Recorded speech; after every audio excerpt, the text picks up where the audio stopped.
Sir, 9,30,000 কোটি টাকার বিশাল budget ঘোষণা হতে যাচ্ছে। এই বিশাল বাজেট কতখানি বাস্তবসম্মত বলে আপনি মনে করেন? জি, প্রথমে যদি আমি বলি যে বাস্তবসম্মত কিনা সেটার উত্তর আপনি পেয়ে যাবেন। যেমন আপনি যদি আপনার খরচ করেন সেটা আপনার আয় বুঝেই করেন।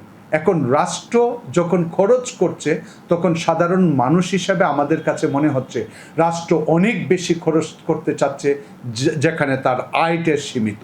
অতএব সেই জায়গা থেকে বোঝা যাচ্ছে যে বাস্তবতার নিরিখে যে বাজেটটা আমরা দেখতে পাচ্ছি সেটা অনেক বড় বাজেট, কিন্তু প্রকৃতপক্ষে বাস্তবতাকে আমরা ভিন্নভাবেও ব্যাখ্যা করতে পারি। কেমন? যে আমার রাষ্ট্রের জিডিপির পরিমাণ আমি জানি, অতএব জিডিপির একটা পরিমাণ আমার রাষ্ট্রের আয় হওয়ার কথা ছিল, কিন্তু রাষ্ট্রের ট্যাক্স জিডিপি রেশিও কমপক্ষে 10 থেকে 12 হওয়ার কথা ছিল, সেখানে ট্যাক্স জিডিপি রেশিও এখন 6.6%। অতএব রাষ্ট্রে সরকার যতটুকু আয় করার কথা ছিল সরকার তার থেকে আয় করে মাত্র অর্ধেক। অতএব সরকার যখন অর্ধেক আয় করে বাকি করে না, তার মানে সরকারের বড় ব্যর্থতা হচ্ছে সরকার রাষ্ট্র থেকে আয় করা, রাষ্ট্রের সামর্থ্য আছে সেই জায়গা থেকে আয় করতে পারে, কিন্তু রাষ্ট্রের প্রতিষ্ঠানগুলা যারা অর্থ সংগ্রহ করে, সরকারের আয় সংগ্রহ করে, তারা ব্যর্থ। আর এই ব্যর্থতার কারণেই আজকের বাজেটটাকে বড় মনে হচ্ছে। কিন্তু সরকার যদি তার প্রকৃত আয়টা রাষ্ট্র থেকে করতে পারত তাহলে কিন্তু এই বাজেটটাকে এত বড় বাজেট মনে হতো না। কিন্তু এখন আমাদেরকে বলতে হচ্ছে আপনার বাস্তবতা আপনাকে আসলে এই ধরনের খরচ করা আপনার জন্য মানায় না। স্বচ্ছতা ও জবাবদিহিতার অভাব এবং দুর্নীতির কারণে বাজেটের ব্যাপক অপচয় ঘটনা ঘটে। আইনগতভাবে কি ধরনের উদ্যোগ বা পদক্ষেপ নেওয়া উচিত বলে আপনি মনে করেন? দেখুন, আমাদের অর্থনীতিতে যদি বড় সমস্যার কথা বলেন সেটা হচ্ছে দুর্নীতি, সেটা হচ্ছে গভর্নেন্স নাই। কারণ হচ্ছে দুর্নীতি বেশি বলেই গভর্নেন্স সূচকে পৃথিবীর মধ্যে সর্বনিম্ন অবস্থানে বাংলাদেশ। তার মানে হচ্ছে এই দুর্নীতিকে থেকে প্রতিরোধ করার উপায়, সেটা আসলে দুর্নীতি বলতে আমরা এই পাবলিক সেক্টর এবং প্রাইভেট সেক্টর পাবলিক সেক্টরকে খেয়ে ফেলে, এটাই কিন্তু দুর্নীতির মধ্যে পড়ে। এখন প্রথমত আপনি যদি মনে করেন প্রাইভেট সেক্টরে দুর্নীতিটা কোথায় হয়, প্রথমত আমি বলবো সেই দুর্নীতিটা হয় হচ্ছে বাংলাদেশের উন্নয়ন বাজেটে। অর্থাৎ উন্নয়ন বাজেটে আপনি একটা ফর্মাল চ্যানেলের মধ্য দিয়ে দুর্নীতির টাকাটা বের করে নিতে পারেন। অর্থাৎ একটা রাস্তা করতে যেখানে ধরেন 2 কোটি টাকা খরচ হবে, সেখানে বাংলাদেশে খরচ করে আরও 140 কোটি টাকা বেশি, অর্থাৎ 3,40,00,000 টাকা।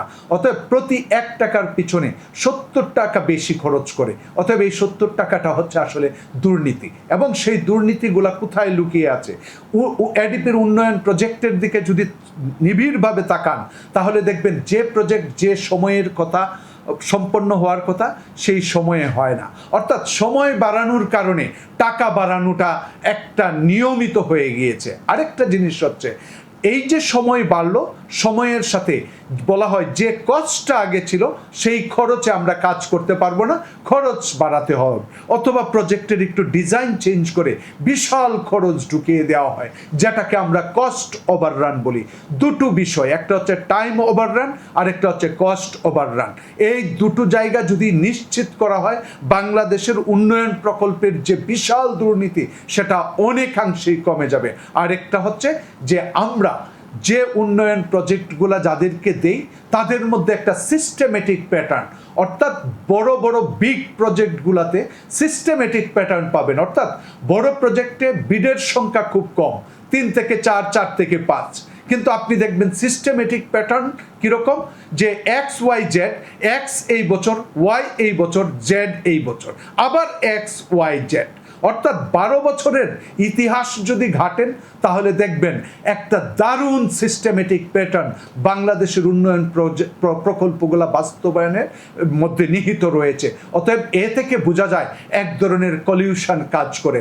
তখন তারা নেগোসিয়েশন করেই কে কোন বছর পাবে, বাকিরা কত বিট করবে সেটা জেনেই তারা ওইভাবে বিট করে রাষ্ট্রের থেকে তারা টাকা নিয়ে নেয়। অতএব কম্পিটিশনকে ট্রু কম্পিটিশনে পরিণত করা, কস্ট ওভাররান কমানো, টাইম ওভাররান কমানো, এই সমস্ত জায়গাগুলা যদি একদম ভালোভাবে যেভাবে কাগজে লেখা থাকে সেভাবে প্রতিপালন করা হয়, তাহলে বাংলাদেশের উন্নয়ন প্রজেক্টের দুর্নীতি অনেক কমবে বলে আমি মনে করি। স্যার, আমি শেষ কোশ্চেনটা করব, সেটা হলো যে আপনার যদি পরামর্শ থাকে এই বাজেট নিয়ে।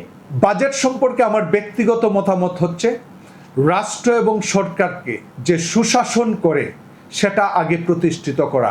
আপনি আগে যখন বেশি কাজ দেখাতে চাবেন কিন্তু আপনার সামর্থ্য নেই, তখন সেটা জনমনে প্রশ্ন জাগে যে আপনি আসলে সামর্থ্যের বাইরে কাজ করছেন, যেটা রাষ্ট্রের বোঝা বাড়াচ্ছে, রাষ্ট্রের মূল্যস্ফীতিকে উস্কে দিবে। আপনি প্রাইভেট ব্যাংক থেকে টাকা নেবেন যেটা প্রাইভেট সেক্টরের বিনিয়োগকে ক্ষতিগ্রস্ত করবে। এই সমস্ত প্রশ্নগুলো যেন না থাকে, তার জন্য সরকারের উচিত হচ্ছে আমি আমার সাধ্যের মতে কাজ করব এবং দেখাবো যে এই অল্প টাকার মধ্যেও আগে দুর্নীতি হতো, যে কারণে এখন দুর্নীতি হয় না। তার মানে একই টাকা দিয়ে আমরা অনেক বেশি কাজ করতে পারি। সেটা যদি সরকার প্রমাণ করতে পারে, তাহলে অতীতে যে দুর্নীতি হতো সেটা যেরকম একটা এন্ডোর্স পাবে, ঠিক বর্তমান সরকার যে আগের সরকারের চেয়ে ভিন্ন, তাহলে সেটা প্রমাণ হবে। কারণ আমি একটা এক্সাম্পল বলি, বর্তমান সরকারের কাছে আমার প্রত্যাশা ছিল যে উন্নয়ন বাজেট বাড়ানো দরকার নেই। কারণ কি? কারণ আপনি শ্বেতপত্র প্রকাশ করেছেন, শ্বেতপত্রে বলা আছে 2 লক্ষ কোটি টাকা খরচ করে আমরা 3,40,000 কোটি টাকা খরচ করি। তাহলে আপনি তো 3 লাখ কোটি টাকা উন্নয়ন বাজেট দেওয়া দরকার নেই। আপনি তো 2 লাখ কোটি টাকা দিয়ে সত্যিকারের যদি 2 লাখ কোটি টাকার কাজ করেন, তাহলে আপনি 3.5 লাখ কোটি টাকার কাজ করতে পারেন। অতএব সেটা যদি সরকার প্রমাণ করতে পারে, তাহলে শ্বেতপত্র এন্ডোর্সড হয়, প্রমাণিত হয় যে আসলে আগে দুর্নীতি হয়েছে। আর একই রাস্তায় যদি হাঁটে, তাহলে আমরা বিগত আওয়ামী লীগ সরকারের সাথে বর্তমান সরকারের কোনো ভিন্নতা আমরা প্রমাণ করতে পারবো না।